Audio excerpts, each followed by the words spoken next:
सुक के, तिला हो गईयां सुक सुक के।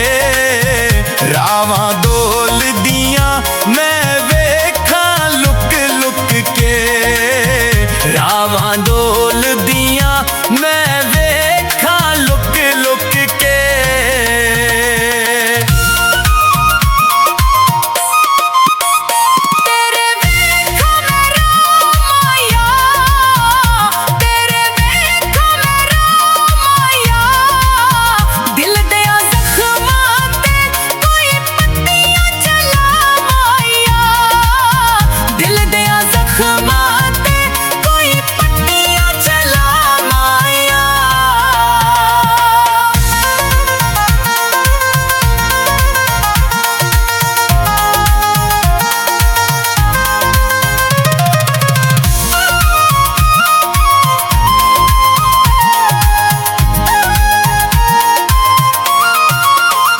सच्ची प्यार कहानी है, सच्ची प्यार कहानी है। मुंदरी धोले दी साडे कोल निशानी है, मुंदरी धोले दी साडे कोल निशानी है।